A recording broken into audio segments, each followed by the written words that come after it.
Primeiramente, quero dizer que eu não estou nem um pouquinho nervosa. Quero desejar aos irmãos uma boa noite. Bem, a palavra que eu trago hoje, essa noite, ela fala sobre, que já veio sendo tratado, pelas crianças, sobre multiplicação de afeto e multiplicação de amor. E ninguém melhor do que, para nos dar esse exemplo, do que o próprio Cristo. Que Ele, embora seja a nossa missão, Ele seja a pessoa no qual nós devemos estar pregoando entre as nações, Ele também foi um missionário dele mesmo. E é isso que hoje eu trago para os irmãos. A minha pregação está baseada naquilo que eu intitulei como a missão original. De onde surgiu missões, de onde surgiu essa questão de nós estarmos falando do Evangelho a toda criatura.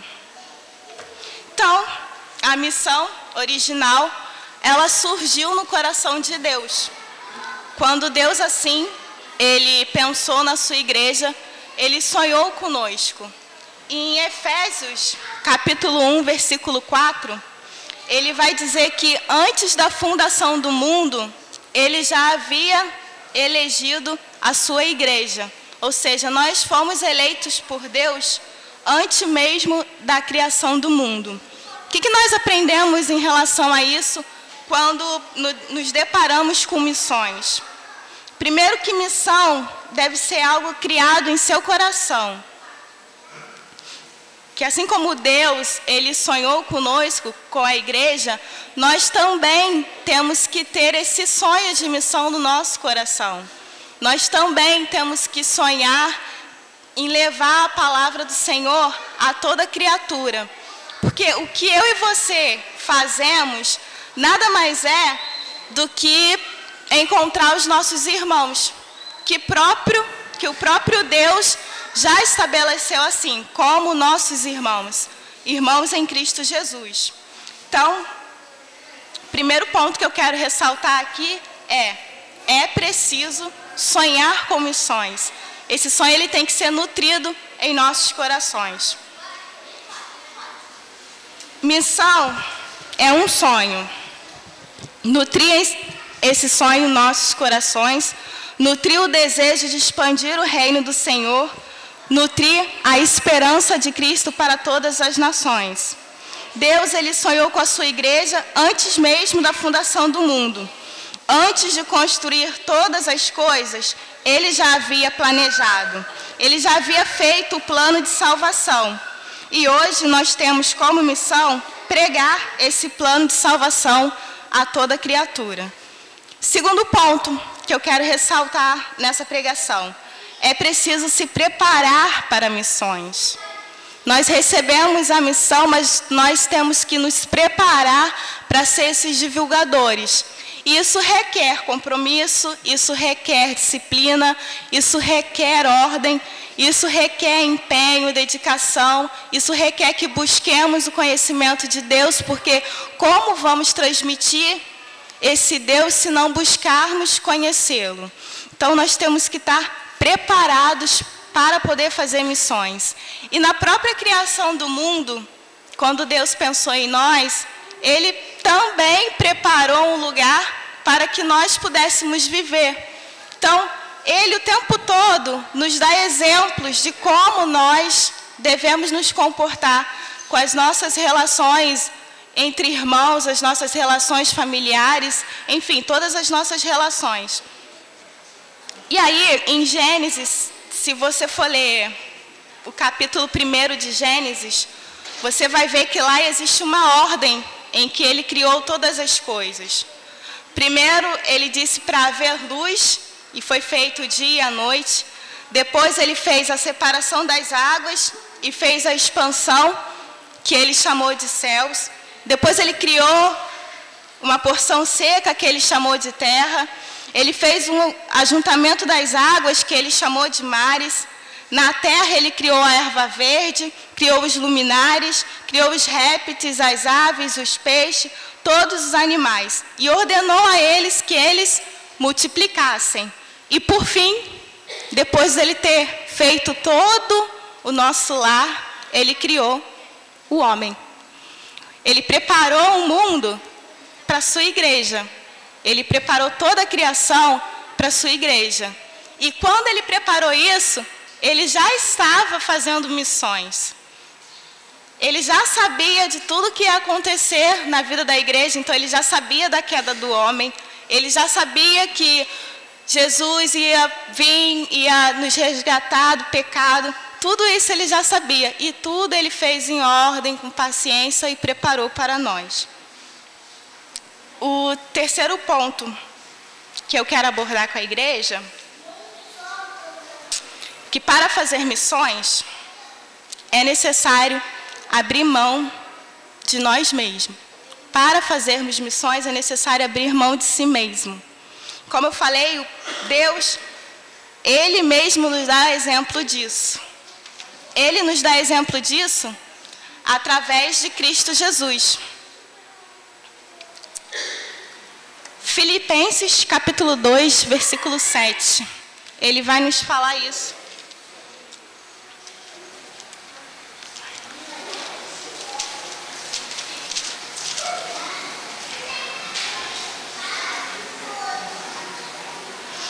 Em Filipenses ele fala: mas aniquilou-se a si mesmo, tomando a forma de servo, fazendo-se semelhantes aos homens. Então, Jesus, ele já nos ensinou que nós devemos abrir mão de nós mesmos em prol de missões. Ele executou essa missão e passou essa ordem para a gente. Então, ele não só abriu mão disso mesmo, deixou toda a sua glória, deixou lá os anjinhos cantando em perfeição, como ele se fez carne entre nós, habitou entre nós como homem, e durante a sua trajetória na face da terra, ele nos deu exemplo de como nos deveríamos relacionar e de como deveríamos, posteriormente, pregar a respeito de missões. Tudo que Cristo fez na face da terra foi em prol da consumação, né? Em prol dele ser pregado na cruz e morrer pelos nossos pecados. Mas até que isso aconteça, ele nos deixou vários exemplos. Nos deixou o exemplo de como amar o nosso próximo, nos deixou o exemplo de sermos humildes, nos deixou o exemplo de sermos mansos, nos deixou exemplos de que devemos nos relacionarmos não de forma superficial, mas nos relacionarmos como amigos. Na passagem que ele lava os pés dos discípulos, ele fala para os discípulos: olha, vocês dizem que eu sou um mestre. Na verdade, eu o sou. Mas eu lavo seus pés porque eu quero que você lava os pés dos outros. E ele fala: ó, eu não vejo mais vocês como meus discípulos, mas eu os vejo como meus amigos. Então, enquanto Cristo esteve sobre a face da terra, ele nos deu vários exemplos de como nós devemos falar de missões e pregar missões, de como nós devemos apregoar o seu evangelho a toda criatura. Quarto ponto que eu quero falar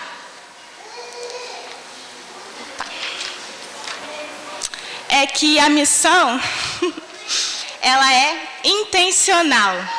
O que eu quero dizer com isso? Cristo, tudo que ele fez quando ele veio à Terra, ele tinha um propósito e ele tinha uma intenção.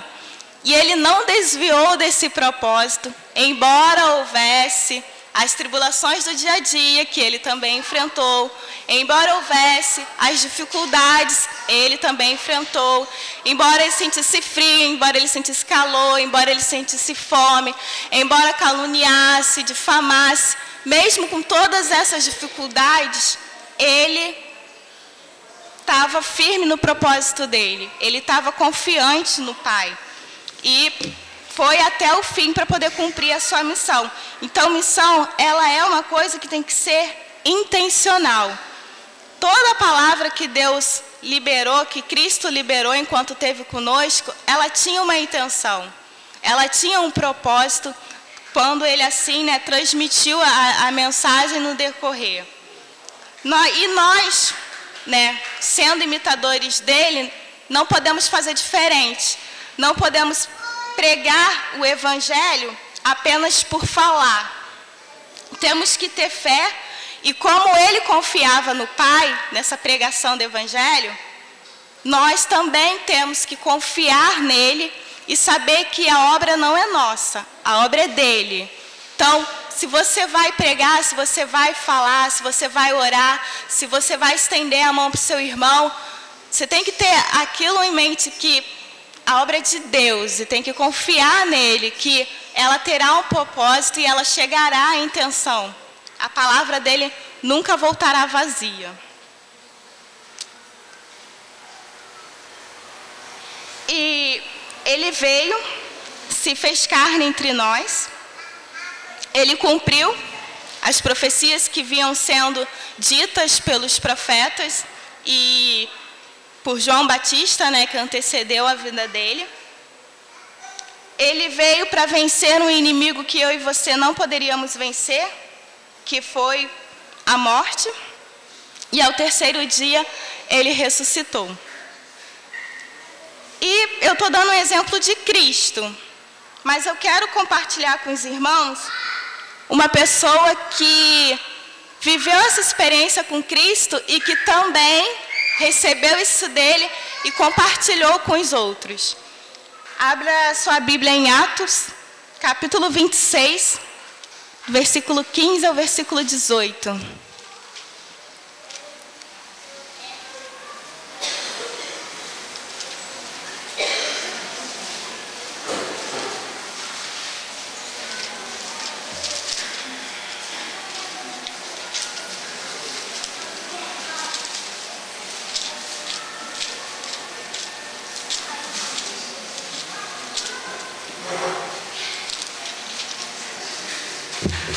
Essa pessoa é a pessoa de Paulo, né? E ele fala aqui, ele recebe aqui, na passagem, né? Ele recebe Cristo, né, falando com ele. E disse eu, quem és, Senhor? E ele respondeu, eu sou Jesus, a quem tu persegue. Mas levanta-te e põe-te sobre os teus pés, porque te apareci por isto, para te pôr ministro e testemunha, tanto das coisas que tem visto, como daquelas pelas quais te aparecerei ainda, livrando-te deste povo e dos gentios, a quem agora te envio, para lhes abrirdes os olhos e das trevas o converterdes à luz, e do poder de Satanás converter a Deus, a fim de que recebam a remissão dos pecados e sorte entre os santificados pela fé em mim. Ou seja, Cristo, ele veio com uma finalidade, que foi morrer pelos nossos pecados, e ele passa essa mensagem a Paulo para que ele também transmita essa mensagem aos outros. Então, assim, a ordem, né? No caso aqui, a gente está exemplificando uma mensagem que foi dada a Paulo pelo próprio Cristo, mas essa mensagem ela não foi dada a Paulo inicialmente, ela foi individualmente. Ela foi dada a toda a igreja. Quando ele fala, ide por todas as nações e pregai, é uma ordem que foi dada a toda a igreja. Então, essa é uma ordem que nós aceitamos ela de forma individual. De fato, às vezes nós exercemos ela de uma forma singular, mas é um chamado também coletivo. É uma ordem também para a igreja fazer. A missão ela foi dada para a igreja. Então, Cristo ele revela a Paulo a sua intenção. A missão, né, original. E qual era a missão original? Era a remissão dos nossos pecados mediante a fé em Cristo Jesus. É o que ele fala ali no versículo 18. Ele dá a finalidade do que Paulo tem que fazer. Para lhes abrir-lhes os olhos e das trevas os converteres à luz. E do poder de Satanás a Deus, a fim de que recebam, ou seja, eu e você vamos pregar acerca de Cristo, a fim de que nossos irmãos que ainda não foram encontrados pela luz do Evangelho, recebam também a remissão dos pecados e sorte entre os santificados mediante a fé em Cristo. Então, nós recebemos algo de precioso de Cristo Jesus e temos que compartilhar com os outros. Nós fomos perdoados e temos que informar, transmitir, levar às outras nações esse perdão também. A missão que nós recebemos, ela não tem um fim em nós mesmos. O resultado dela não tem um fim em nós mesmos. Ela é uma missão que nós recebemos e automaticamente nós queremos compartilhar com o próximo. Como eu falei, a missão ela não foi dada para uma pessoa, ela foi dada para a igreja. E a igreja, meu irmão, são muitos. Comparado com todos os habitantes do mundo, a Bíblia fala que são poucos. Mas comparado com o que nós vemos aqui, a igreja ela é bastante pessoa. São muitas pessoas. E comparado, se a gente levar em conta, e aí vamos usar um pouquinho a matemática, que a igreja vem sendo fundada desde a criação do mundo, quanta gente já não recebeu o Evangelho de Cristo e quanta gente não está desfrutando do lar celeste com Cristo. E mais, pessoas como Paulo muitas vezes pregaram e não viram o fruto da sua pregação no tempo em que estava vivo. Mas nós recebemos a instrução de Paulo. Paulo nem sabia que eu existia, mas eu recebi a instrução de Paulo. Eu recebi o testemunho de Paulo mediante aquilo que foi relatado na Bíblia. E aquilo que eu recebi, né, quando Paulo foi usado instrumento por Deus, eu compartilho hoje com os irmãos. E eu tenho certeza que amanhã ou depois os irmãos também vão mencionar Paulo, e Paulo vai mencionar a Cristo, e você vai mencionar a Cristo. Então, assim, missão também tem dessa característica, está tudo conectado, tudo é uma rede, nada é isolado, está todo mundo conectado, todo mundo numa rede só. E essa rede, ela expande, ela cresce, ela vai crescendo. E desde a fundação do mundo, essa rede vem crescendo. Porque desde a fundação do mundo, Deus nos elegeu e Deus vem chamando todos os dias os seus filhos para a sua maravilhosa luz. Último ponto que eu quero abordar com a igreja é que missão, ela é relacional. O que significa isso? Ela não é algo estático ou algo que a gente faça por fazer ou algo que não produza na gente algum compromisso. Ela é relacional. Por isso, Cristo, ele nos estabelece uma relação, que é a relação do amor fraterno, que é a relação entre irmãos. Quando você vai pregar para alguém o Evangelho de Cristo, na verdade, o que você está fazendo, como eu já mencionei, é encontrando um irmão seu. Ele está se descobrindo como irmão e você está encontrando um irmão que estava perdido. Cristo fez isso por nós. Quando ele veio atrás daquilo que havia se perdido, que era a sua igreja. E nós, da mesma forma, nós estamos apregoando o Evangelho de Cristo para aqueles que ainda não foram encontrados pela luz, para aqueles que ainda estão confusos, aqueles que ainda estão cegos, ainda estão nas trevas. Então, missão, ela é relacional. Não adianta você achar que você vai pregar o Evangelho para alguém e nunca mais vai ver aquela pessoa.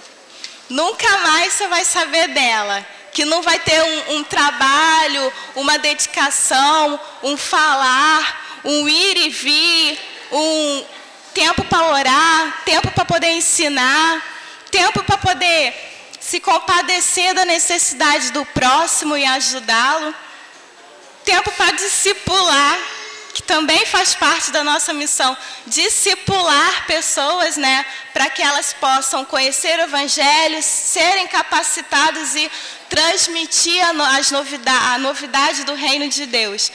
Isso tudo, meu irmão, é relação. E é uma relação que ela não vai durar apenas aqui. sobre a face dessa terra.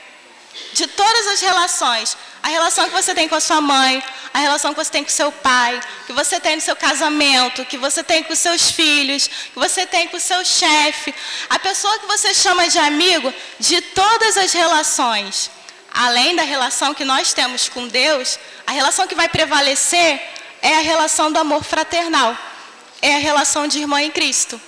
Por quê? Porque a igreja do Senhor, ela permanecerá com Ele por toda a eternidade. E quem Jesus chama para poder, junto com Ele, estar no céu reinando, somos nós. E a nós, Ele nos deu a condição de sermos irmãos. Irmãos em Cristo Jesus.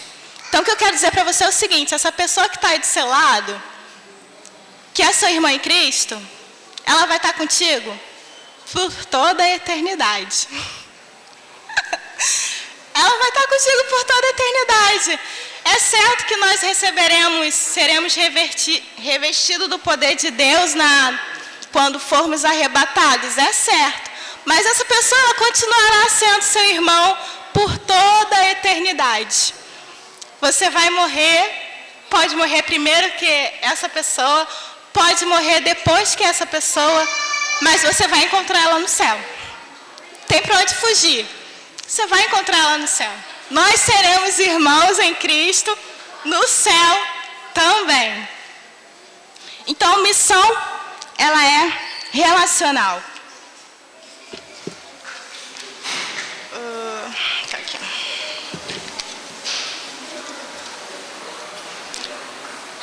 E aí, eu quero compartilhar com os irmãos sobre uma carta, primeira carta de Pedro, capítulo 1, que ele vai exemplificar muito bem essa relação. Primeira carta de Pedro, capítulo 1. Ele não vai só exemplificar, como ele também vai nos dizer de que forma nós devemos exercer essa relação, de que forma nós devemos exercer o amor fraterno.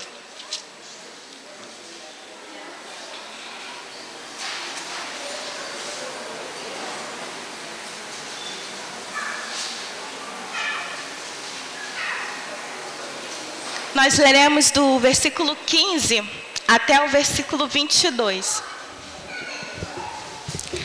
Primeiramente, Pedro ele nos exorta a sermos imitadores de Cristo. Ele já fala logo isso aí no versículo 15. Mas como é santo aquele que vos chamou, sede vós também santos em toda a vossa maneira de viver. Então, a maneira que eu vivo, a maneira que os irmãos vivem, ela deve estar baseada unicamente e exclusivamente em Cristo. Não podemos perder isso de foco, que o alvo da igreja é Cristo. É por Ele que estamos aqui e é por Ele que pregamos. Versículo 16. Porquanto escrito está, sede santos, porque eu sou santo. E se invocais por Pai aquele que sem acepção de pessoas julga segundo a obra de cada um, andai em temor durante o tempo da vossa peregrinação. Pedro ele nos dá aqui dois parâmetros. O primeiro é que Deus ele age sem acepção de pessoas. Então, logo eu e você, quando praticamos missão, também devemos fazer sem acepção de pessoas. A segunda característica que ele nos dá aqui é que nós estamos em tempo de peregrinação. Ou seja, tudo que eu e você passamos nessa terra é passageiro.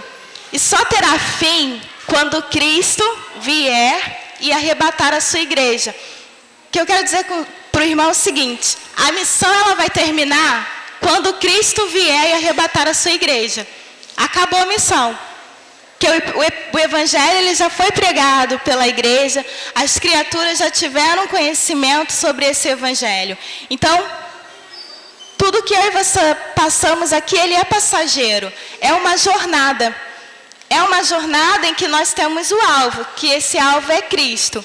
Nada que tem sobre a face dessa terra dura para sempre, exceto o amor fraternal. E antes do amor fraternal, o amor de Cristo em nossas vidas. Versículo 18. Sabendo que não foi com coisas corruptíveis, como prata ou ouro, que fostes resgatados da vossa vã maneira de viver, que por tradição recebeste dos vossos pais. Aqui Pedro, ele também dá outra característica de missões, que o próprio Deus passou para o povo de Israel. Missão é uma coisa que é passada de geração para geração, que é passado de pai para filho também. Isso também é uma instrução para os pais ou para aqueles que pretendem ser pais. Nós temos que também falar de Cristo Jesus para os nossos filhos, sermos exemplos para eles e ensiná-los também a pregar o Evangelho. Essa também é uma responsabilidade que nós temos enquanto os pais. Versículo 19. Mas com o precioso sangue de Cristo, como de um cordeiro imaculado e incontaminado. Ou seja, nós fomos comprados por Cristo Jesus por um sangue puro, um cordeiro imaculado. O qual, na verdade, em outro tempo foi conhecido, ainda antes da fundação do mundo. Como eu iniciei a pregação, antes da fundação do mundo, Deus já havia sonhado com a igreja. Mas manifestado nesses últimos tempos por amor de vós. E tudo que ele fez foi por amor a nós. E por ele crerdes em Deus, que o ressuscitou dos mortos e lhe deu glória, para que a vossa fé e esperança estivesse em Deus. Ou seja, ele se fez carne entre nós, ele foi exemplo, ele nos discipulou e ele cumpriu a missão. Quando ele morreu na cruz do Calvário e foi ressuscitado ao terceiro dia, ele cumpriu essa missão por amor a nós. E no versículo 22, ele vai falar sobre o amor fraternal. Primeiro ele falou do amor de Deus para conosco, expressado na cruz do Calvário. E agora no versículo 22, ele fala como nós devemos nos comportar na nossa relação enquanto irmãos. Purificando as vossas almas na obediência à verdade, para a caridade fraternal, não fingida. Amai-vos ardentemente uns aos outros com um coração puro. Então, é aquela velha simbologia da cruz, né? Que o amor de Deus, ele nos atinge verticalmente e nós temos que expandi-lo horizontalmente. Ou seja, o amor de Deus nos constrange de tal forma que nós somos gratos a ele, exercemos esse amor para com o próximo. A graça que eu e você recebemos, a bondade que Deus derrama sobre nossas cabeças todos os dias, ela não tem um fim em nós mesmos. Pelo contrário, ele deseja e espera que aquele que se diz servo dele, o compartilhe com os demais. Missão nada mais é do que isso, você compartilhar uma mensagem que você recebeu e que agora você entende, agora você se vê como perdoado, agora você se vê como uma pessoa amada e você também quer participar isso a outra pessoa. Isso que é a missão. E para que isso aconteça, aí eu vou voltar aos pontos que eu estabeleci aqui no início da pregação. Primeiro que você tem que sonhar com isso. Você tem que sonhar que pessoas serão salvas pelo sangue de Cristo. Você tem que sonhar, visualizar que você é um missionário, que você prega do amor de Deus a todas as pessoas. Segundo, você tem que preparar para esse fim. A gente não pode fazer de qualquer maneira. Há uma finalidade, há uma intenção. Terceiro, tem que abrir mão de si mesmo. Para fazer missão, tem que abrir mão do seu tempo. Para fazer missão, você tem que pegar o seu pão e repartir com aquele que não tem. E muitas vezes você reparte seu pão com aquele que tem. Mas a missão é isso. Não tem nada nessa face dessa terra que seja nosso. Tudo que tem aqui, tudo que está estabelecido aqui, quem fez e quem deu foi Deus. Ele fez e ele diz, olha, eu quero que seja repartido. E nós, como servos, temos como obediência fazer o que ele nos manda. Repartir, compartilhar, multiplicar.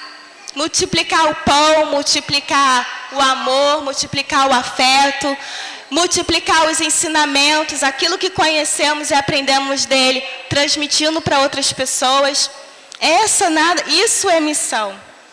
Isso foi o que eu e você recebemos lá quando ele fala para os discípulos, né, os 12 discípulos, que a Bíblia ele coloca ali os 12 discípulos como uma referência. Mas antes de Cristo chamar os discípulos, ele já estava pregando o Evangelho. João Batista já estava batizando pessoas. Então, assim, existiam muito mais discípulos naquela época do que apenas os 12. Cristo, ele veio, ele também foi multiplicador. E ele não multiplicou apenas aqueles 12 ali não, irmãos. A Bíblia fala que ele pregou para uma multidão de 5.000. Naquelas 5.000 pessoas, várias delas receberam a mensagem de Cristo. E todos os feitos e todas as maravilhas que ele fazia na Judéia, na Galileia, na Samaria, era falado por todas aquelas pessoas, de forma que o cego que estava lá na beira do caminho, quando ele soube que Cristo estava vindo, como é que ele soube quem era o Cristo? Alguém já tinha anunciado, ele já tinha ouvido alguma conversa, alguém falado, ó, Cristo faz milagres e maravilhas. Então, quando ele soube que aquele Cristo estava perto, ele clamou por Cristo, né, e recebeu a bênção. E é o que nós fazemos. As pessoas que estão aí fora, elas estão esperando por esse Cristo. E quando eu e você passamos e anunciamos esse Cristo, elas clamam, elas reconhecem a voz do pastor e elas são alcançadas por esse amor. Isso é missão e é o nosso dever, falarmos do Evangelho de Cristo. Mas eu quero terminar essa pregação com o último ponto, que eu falei que missão é relacional, e com essa passagem de Pedro, do versículo 22. Missão ela não pode ser feita de maneira individual, ela não pode ser feita de maneira sozinho, ela tem que ser feita de maneira coletiva, porque quando chamamos as pessoas, né, para Cristo, quando pregamos a Cristo, na verdade nós chamamos para pertencer a uma família. Nós a chamamos para poder pertencer a uma igreja, que é a igreja de Cristo Jesus. E que nessa igreja não é o meu pensamento, não é o seu pensamento, não é o pensamento do pastor, não é o pensamento do irmão Reginaldo que está lá em cima, que impera. A mente que impera nessa igreja, a mente que conduz essa igreja, deve ser a mente de Cristo. Porque Ele é o cabeça dessa igreja. Ele que é, digamos assim, o chefe da família, é Ele. Tudo que temos e tudo que somos e tudo que aprendemos, vem dEle. E Ele fala, olha, se alguém quiser vir após mim, deixe as coisas, meu irmão. Negue-se a si mesmo e siga-me. Se você quer ser esse irmão em Cristo, se você quer pertencer a essa família, se você diz pertencer a essa família, saiba que você tem que deixar algumas coisas para trás para poder seguir a Cristo. Que enquanto nós estivermos carregando alguns fardos, algumas bagagens extras, esse seguir a Cristo, ele não é completo, vai estar faltando alguma coisa. E isso não é um processo que você vai fazendo no estalar de dedo, não. É uma caminhada. Dia após dia, você vai deixando essas coisas para trás e vai seguindo a Cristo. Vai prosseguindo para o alvo, que é Cristo Jesus. Então, a mensagem que eu tenho para passar hoje para os irmãos é: sede imitadores de Cristo. Aquilo que a Rebeca cantou. Sede imitadores de Cristo. Não seja só apenas que alguém que fale do seu evangelho, mas alguém também que entenda esse amor e que procura também exercer esse amor para aqueles que já conhecem como irmãos, né? Entre, o seio da igreja, mas que também procura exercer esse amor para aqueles que a gente ainda não sabe que são nossos irmãos. Para aqueles que a gente não sabe se já reconheceu a Cristo como único, suficiente Salvador da sua vida. A eles também nós devemos exercer amor. Deus ele também nos dá exemplo disso. A chuva ela cai para o justo, também cai para o injusto. Então o amor que eu recebi de Deus, ele tem que ser transmitido a toda criatura, sem exceção. Com isso, eu termino a minha pregação. Tá bom, pastor Hércules. Pode vir.